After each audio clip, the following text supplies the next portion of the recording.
ಕಾಂಗ್ರೆಸ್ನಲ್ಲಿ ನಾಯಕರುಗಳು ಕೊಡುವಂತಹ ಒಂದೊಂದು ಸ್ಟೇಟ್ಮೆಂಟ್ಗಳು ಅವರ ಕಾರ್ಯಕರ್ತರಲ್ಲಿ ಹೊಸ ಹೊಸ ಹುರುಪನ್ನ ಹುಟ್ಟಾಕ್ತಾ ಇದೆ ನೋಡಿ. ಈಗ ಯತೀಂದ್ರ ಸಿದ್ದರಾಮಯ್ಯ ಹೇಳಿದಂತಹ ಒಂದು ಸ್ಟೇಟ್ಮೆಂಟ್ ಏನಿದೆಯಲ್ಲ, ಅದು ಈಗ ನಾಯಕತ್ವದ ಪ್ರಶ್ನೆಯನ್ನ ಏನೆತ್ತಿದ್ರು ಸಾಮಾಜಿಕ ಜಾಲತಾಣದಲ್ಲಿ ಅದನ್ನ ಬೇರೆದೇ ಆಯಾಮದಲ್ಲಿ ಈಗ ಕೆಲವೊಂದಷ್ಟು ಜನ ಪೋಸ್ಟ್ಗಳನ್ನು ಮಾಡ್ತಾ ಇದ್ದಾರೆ. ಸಿದ್ದರಾಮಯ್ಯ ನಂತರ ಅಹಿಂದ ನಾಯಕ ಯಾರು?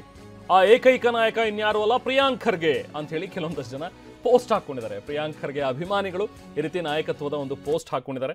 ಸೊ ಅವರವರ ಅಭಿಮಾನಿಗಳು ಅಥವಾ ಅವರವರ ಕಾರ್ಯಕರ್ತರು ಅವರವರ ಪರ ತಮ್ಮ ನಾಯಕನ ಪರವಾಗಿ ಬೆಂಬಲಕ್ಕೆ ಈಗ ನಿಂತಿದ್ದಾರೆ. ಯಾವಾಗ ಯತೀಂದ್ರ ಸಿದ್ದರಾಮಯ್ಯ ಅವರ ಒಂದು ನಾಯಕತ್ವ ಬದಲಾವಣೆ ಅಥವಾ ಮುಂದಿನ ಉತ್ತರಾಧಿಕಾರಿ ಯಾರಾಗ್ತಾರೆ ಅನ್ನುವಂಥ ಒಂದು ಸ್ಟೇಟ್ಮೆಂಟನ್ನು ಏನು ಕೊಟ್ಟರಲ್ಲ, ಅದರ ಬೆನ್ನಲ್ಲೇ ನೋಡಿ ಅಲ್ಲಿ ಒಂದು ಪೋಸ್ಟ್ ನೋಡ್ತಾ ಇದ್ರಿ. ಈಗ ಸಿದ್ದರಾಮಯ್ಯನವರ ನಂತರ ಅಹಿಂದ ನಾಯಕ ಯಾರು? ಅದಕ್ಕೆ ಉತ್ತರ ಸಿಕ್ಕಿದೆ. ಅದು ಯಾರಂದರೆ ಪ್ರಿಯಾಂಕ್ ಖರ್ಗೆ ಅಂಥೇಳಿ ಒಂದು ಫೋಟೋ ಹಾಕಿ ಅದಕ್ಕೆ ಸಾಮಾಜಿಕ ಜಾಲತಾಣದಲ್ಲಿ ಈಗ ಹರಿಬಿಟ್ಟಿದ್ದಾರೆ. ಸೊ ಹೀಗೆ ಕಾಂಗ್ರೆಸ್ನಲ್ಲಿ ಮಜವಾದಂಥ ಒಂದಷ್ಟು ಬೆಳವಣಿಗೆಗಳು ನೋಡೋದಕ್ಕೆ ಸಿಗ್ತಾ ಇವೆ. ಒಟ್ಟಿನಲ್ಲಿ ಒಂದು ನವೆಂಬರ್ ಕ್ರಾಂತಿ ಅಂತಾರೆ. ಟಿ.ವಿ. ಜಯಚಂದ್ರ ಅವರು ಕೂಡ ಹೇಳಿದ್ರು 20ರ ನಂತರ ಒಂದಷ್ಟು ಆಗತ್ತೆ ಬದಲಾವಣೆಗಳು ಅನ್ನುವಂಥದ್ದು. ಅದು ಯಾವ ರೀತಿ ಬದಲಾವಣೆ ಏನಾಗುತ್ತೆ ಅನ್ನೋದು ಮಾತ್ರ ಕಾದು ನೋಡಬೇಕು ಅಂಥೇಳಿ.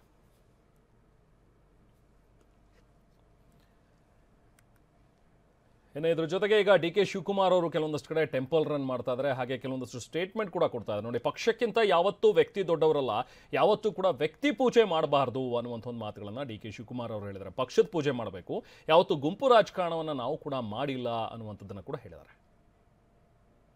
ನಾನು ಯಾವಾಗಲೂ ಒಂದು ಮಾತು ಹೇಳ್ತಾ ಇರ್ತೀನಿ, ಪಕ್ಷಕ್ಕಿಂತ ವ್ಯಕ್ತಿ ಯಾವ ಕಾರಣಕ್ಕೂ ದೊಡ್ಡವರಿಲ್ಲ.